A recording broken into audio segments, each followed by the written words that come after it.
गणेश चतुर्थी का त्यौहार आते ही हर तरफ एक अद्भुत उमंग और उत्साह फैल जाता है। जैसे ही लोग भगवान गणेश की प्रतिमाओं को अपने घर लाते हैं, चारों ओर भक्ति और खुशी का माहौल बन जाता है। क्या आपने कभी सोचा है कि यह पर्व इतना खास क्यों होता है? आखिर हर साल हम गणबप्पा को इतने प्यार और श्रद्धा से क्यों बुलाते हैं? वो सुबह की पहली आरती, जब ढोल ताशे बजते हैं और लोग गणपति बप्पा मोरया के जयकारे लगाते हैं, तो दिल खुशी से भर जाता है। मंदिरों और घरों में गूंजती हुई मंत्रों की ध्वनि, फूलों की महक और भगवान गणेश की सुंदर मूर्तियां देखकर हर कोई भाव विभोर हो जाता है।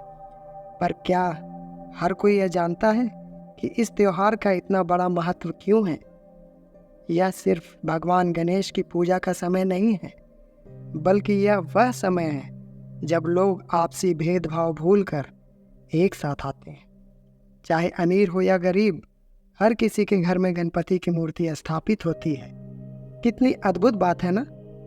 लेकिन क्या आपने कभी विसर्जन के समय उस भावनात्मक स्थिति को महसूस किया है?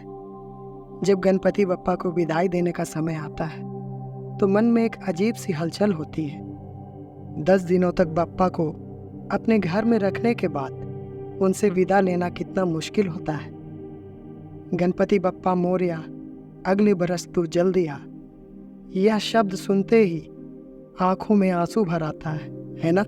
यही नहीं, इस त्योहार में हमारी भावनाएं सिर्फ पूजा तक ही सीमित नहीं रहती। गणेश चतुर्थी के दौरान कई सांस्कृतिक और सामाजिक कार्यक्रम भी आयोजित किए जाते हैं। कहीं संगीत का आयोजन होता है तो कहीं नृत्य प्रतियोगिताएं। क्या आपने कभी ऐसे किसी कार्यक्रम में हिस्सा लिया है? वो मंच पर परफॉर्म करने का एक्साइटमेंट और दोस्तों के साथ मिलकर त्योहार मनाने का आनंद, यह सब गणेश चतुर्थी को और खास बना देता है। पर अब एक सवाल उठता है, क्या हम इस त्योहार को सही तरीके से मना रहे हैं? आजकल प्लास्टर ऑफ पेरिस से बनी मूर्तियां और रासायनिक रंगों का इस्तेमाल बहुत हो रहा है, जिससे नदियों और तालाबों में प्रदूषण बढ़ रहा है। क्या आपको भी इस बात का दुख होता है? सोचिए, भगवान गणेश जो प्रकृति और समृद्धि के देवता हैं, उनका उत्सव मनाते हुए हम प्रकृति को ही नुकसान पहुंचा रहे हैं। लेकिन घबराइए मत, अब लोग जागरूक हो रहे हैं और इको फ्रेंडली गणेश मूर्तियों का चलन बढ़ रहा है। मिट्टी से बनी गणपति की मूर्तियां जो पानी में आसानी से घुल जाती है, पर्यावरण को नुकसान नहीं पहुंचाती है ना ये शानदार पहल?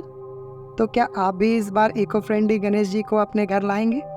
गणेश चतुर्थी सिर्फ एक धार्मिक पर्व नहीं है, बल्कि यह हमारे समाज के हर पहलू को छूता है। यह हमें सिखाता है कि जीवन में कितनी भी मुश्किलें क्यों ना आए, अगर हम सही मार्ग पर हैं और भगवान गणेश का आशीर्वाद हमारे साथ है, तो कोई भी विघ्न हमें रोक नहीं सकता है। विघ्नहर्ता गणेश जी हमें हर चुनौती से पार पाने की प्रेरणा देते हैं। लेकिन क्या आपने कभी सोचा है कि गणेश चतुर्थी का यह अद्भुत उत्सव हमारे जीवन में इतनी गहराई से क्यों जुड़ा है? शायद इसलिए क्योंकि यह पर्व न केवल हमें भगवान गणेश की पूजा का अवसर देता है, बल्कि हमें अपने परिवार, दोस्तों और समाज के साथ जुड़ने का भी मौका देता है। वो पल जब परिवार के सभी सदस्य एक साथ बैठकर गणपति की आरती करते हैं, वो हंसी मजाक, वो आपसी प्रेम, क्या यह सब हमें हमारी जड़ों से नहीं जोड़ता? और जब गणेश जी की प्रतिमा को विसर्जन के लिए ले जाया जाता है, तो हर कोई मिलकर गणपति बप्पा मोरया के जयकारे लगाते हुए उनके अगले साल फिर से आने की प्रार्थना करता है। कभी कभी लगता है कि गणेश चतुर्थी का यह पर्व हमें सिखाता है कि जीवन क्षणिक है और हर चीज का एक अंत होता है, चाहे वह कितनी भी प्रिय क्यों ना हो। लेकिन हर अंत एक नई शुरुआत का संकेत भी है। गणपति बप्पा हर साल आते हैं, हमें आशीर्वाद देते हैं और फिर विदा हो जाते हैं, लेकिन उनके जाने का दुख हमें यह याद दिलाता है कि वो अगले साल फिर से आएंगे। तो इस बार जब आप गणेश चतुर्थी मनाएं, तो इन सभी भावनाओं को दिल से महसूस कीजिए।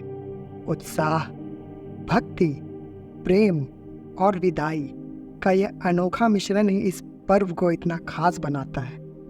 तो एक बार मेरे साथ कमेंट में बोलिए, गणपति बप्पा मोरया, अगले बरस तू जल्दी आ। धन्यवाद।